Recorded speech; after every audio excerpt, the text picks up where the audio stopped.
رحمۃ اللہ علیہ کے چھوٹے صاحبزادے تھے حضور مفتی اعظم ہند مولانا مصطفیٰ رضا خان صاحب رحمت، 1.25 کروڑ آدمی مرید تھا، اور حضرت کے لاکھوں میں محدثین شاگرد تھے، لیکن تنقید کرنے والوں کو موقع مل جاتا ہے نا۔ حضرت بڑی دور گئے تھے ایک جگہ پہ، بڑی دور، تو ایک سیٹھ صاحب کہنے لگے کہ میرا بڑا دل کرتا ہے کہ وہ میرے گھر میں قیام کرے، بڑی میری خواہش ہے۔ کہ چلو ٹھیک ہے، آپ کے گھر قیام کرتے ہیں۔ حضور مفتی اعظم نا رات کو ان کے گھر میں قیام کیا۔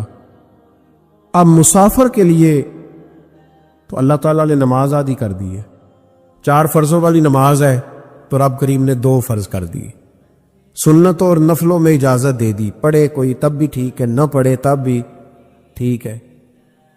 تو اب فرض جہاں کم کر دیے گئے تو حضور مفتی اعظم اس گھر میں مہمان تھے، سارا دن کی تھکاوٹ تھی، تو جہاں اللہ تعالیٰ نے فرض کم کر دیے وہاں کسی پہ پابندی لگائیں کہ اٹھ کے تہجد بھی پڑھے۔ آپ نے عشاء کی نماز پڑھی، آرام فرمایا، فجر کے وقت اٹھے، اس شخص نے بڑی مشکل سے فجر کے بعد ناشتہ دیا، اور سویرے شور کرنے لگا اتنے بڑے پیر ہیں، تہجد تو پڑھی کوئی نہیں۔ لوگوں نے اس کو کہا یار تو اس بات کی پابندی لگا رہا ہے جس کی اللہ رسول نہیں لگاتے۔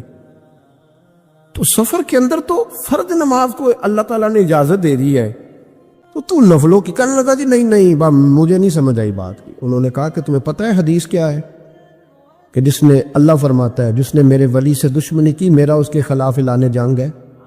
یہ بخاری مسلم کی مستند ترین حدیث ہے۔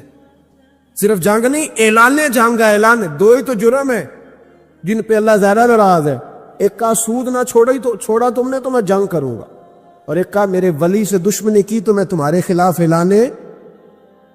اس حدیث کی ایک عرب بھی کمزور نہیں، سند بھی کمزور نہیں، متن اتنی تگڑی حدیث۔ حضرت معاذ ابن جبل رضی اللہ تعالیٰ عنہ نبی پاک صلی اللہ علیہ وسلم کے روزے پر بیٹھ کے رو رہے تھے، یہ ابو داؤد شریف کی حدیث ہے۔ حضرت عمر آگے کا روتے کیوں ہو؟ فرمانے لگے مجھے 2 حدیثوں نے پریشان کر دیا ہے۔ ایک تو نبی پاک نے فرمایا چھوٹی سی ریاکاری بھی شرک ہے، اگرچہ شرک اصغر ہے پر انسان سے غلطی ہو ہی جاتی ہے، اور دوسرا حضور نے کہا ہے کہ جس نے ولی سے دشمنی کی میرا اعلان جنگ ہے۔ تو عمر مجھے کیسے پتہ چلے گا کہ کون ولی ہے؟ حضرت عمر نے کہا بہتر یہ ہے کہ تو سب کی عزت کیا کر، سب کا اکرام کر۔ لیکن یہاں تو لوگ معاف ہی نہیں کر رہے۔